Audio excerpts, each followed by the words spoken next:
জামায়াতের এমন ভাব যে ক্ষমতায় চলে এসেছে, বললেন গয়েশ্বর।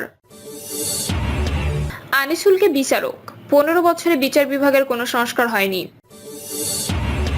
এবং সর্বশেষ জানাবো, সংস্কার নির্বাচন ঐকমত্য। শুনছিলেন সংবাদ শিরোনাম, এবারে বিস্তারিত। জামায়াতের এমন ভাব যে ক্ষমতায় চলে এসেছে, বললেন গয়েশ্বর। বিএনপি স্থায়ী কমিটির সদস্য গয়েশ্বর চন্দ্র রায় বলেছেন, জামায়াত একলা চলো নীতি অবলম্বন করেছে। তারা এমন ভাব করছে যেন ইতোমধ্যে ক্ষমতায় চলে এসেছে। আমরা মনে করি ক্ষমতায় আনার মালিক জনগণ। সুষ্ঠু অবাধ নির্বাচনই আমাদের একমাত্র দাবি। ভারতের সঙ্গে সম্পর্ক এবং সীমান্ত হত্যার বিষয়ে প্রশ্নের জবাবে তিনি বলেন, সীমান্তে হত্যা চলছে, তবে বিএনপি কখনো দেশের স্বার্থ বিসর্জন দিয়ে ভারতের সঙ্গে সম্পর্ক করার পক্ষে নয়। সম্পর্ক হবে সমতার ভিত্তিতে, দেশের জাতীয় স্বার্থ রক্ষা করে। আনিসুলকে বিচারক, 15 বছরে বিচার বিভাগের কোনো সংস্কার হয়নি। আয় বহির্ভূত সম্পদ অর্জনের মামলায় সাবেক আইন, বিচার ও সংসদ বিষয়ক মন্ত্রী আনিসুল হককে গ্রেপ্তার দেখানো হয়েছে।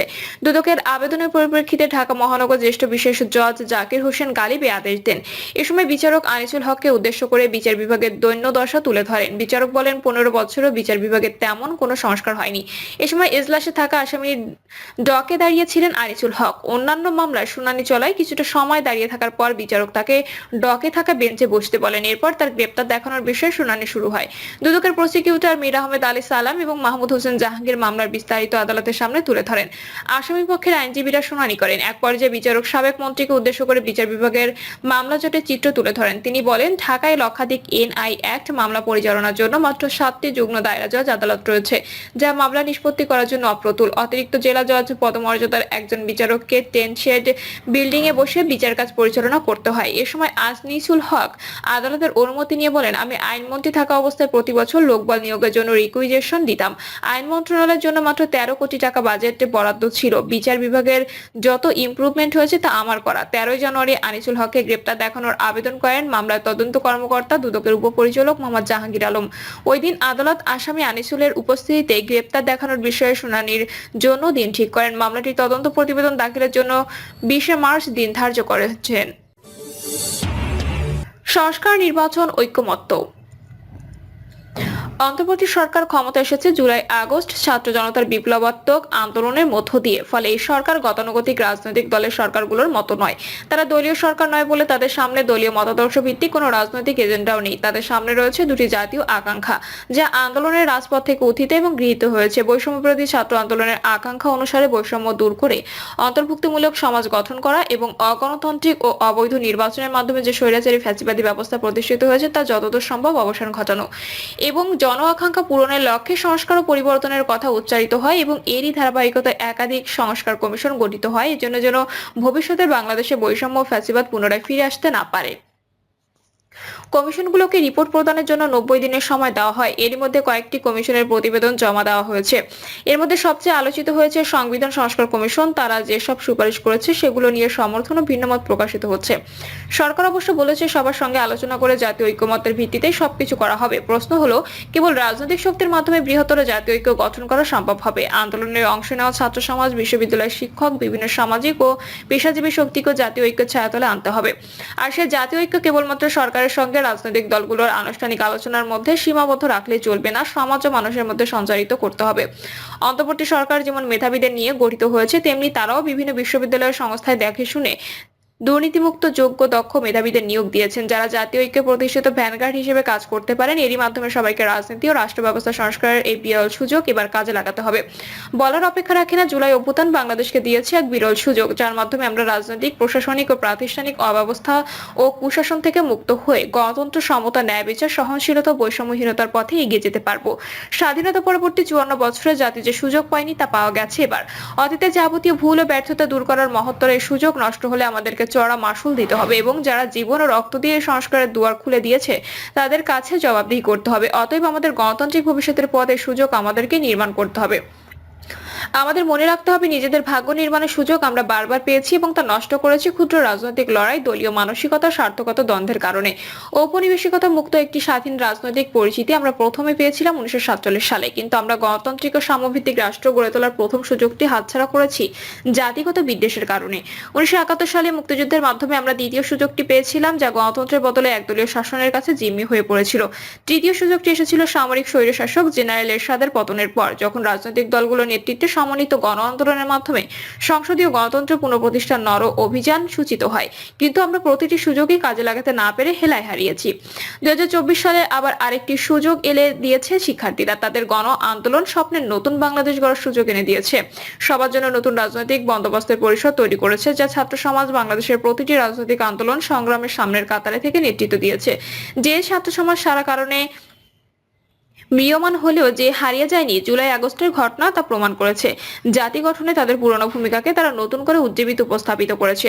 প্রায় সকল রাজনৈতিক দল যখন আওয়ামী লীগ সরকারের দলীয়করণ, পরিবারতন্ত্র, ফ্যাসিবাদী শাসনের বিরুদ্ধে লড়তে লড়তে ক্লান্ত, উদ্যমহীন, তখন ছাত্র আন্দোলনের স্ফুলিঙ্গ দাবানল হয়ে সরকারের পতন ঘটিয়েছে। যারা সরকারি বদল করেনি, সামগ্রিক পরিবর্তনের ডাকও দিয়েছে। যারই ধারাবাহিকতায় সংস্কার কমিশন গঠনের ধারাটি এসেছে, আর এই ধারণা অত্যন্ত সময় উপযোগী। সংস্কারের মাধ্যমে কোন কোন জায়গায় মনোযোগ দিতে হবে সেটা সঠিকভাবে চিহ্নিত করা হয়েছে। কমিশনগুলোর প্রধান হিসেবে যাদের মনোনীত করা হয়েছে তারাও সবার কাছে গ্রহণযোগ্য ব্যক্তি, যারা মোটামুটি বিতর্কহীনভাবে বড় কোনো ত্রুটি ছাড়াই নির্ধারিত সময়ের মধ্যে কাজ শেষ করা তাদের দক্ষতা ও আন্তরিকতার প্রমাণ রেখেছেন। এখনো পর্যন্ত প্রাপ্ত কমিশনের প্রতিবেদনগুলোকে প্রাথমিক বিশ্লেষণে ছোটখাটো সমালোচনা ছাড়া সবাই গ্রহণ করেছেন। অংশীজনের মতের ভিত্তিতে প্রণীত সুপারিশগুলো বাস্তবধর্মী বলে স্বীকৃতি পেয়েছে।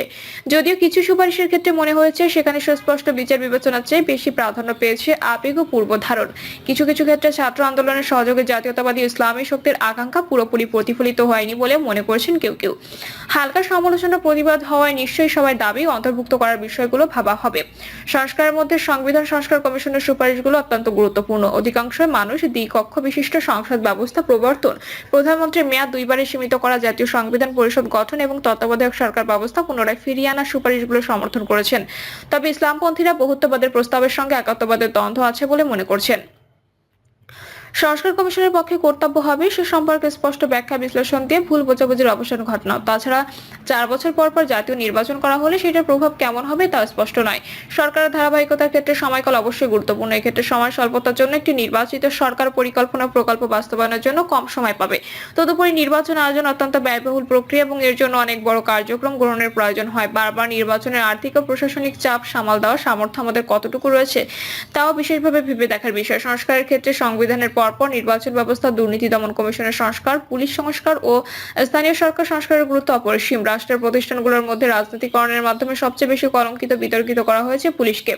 14 জানুয়ারি প্রকাশিত আন্তর্জাতিক ট্রুথ অ্যান্ড জাস্টিস প্রজেক্ট এবং টেক গ্লোবাল ইনস্টিটিউটের প্রতিবেদন উঠে এসেছে কিভাবে আমাদের পুলিশকে নিষ্ঠুর, অমানবিক ও রক্তপিপাসু বাহিনীতে পরিণত করা হয়েছে।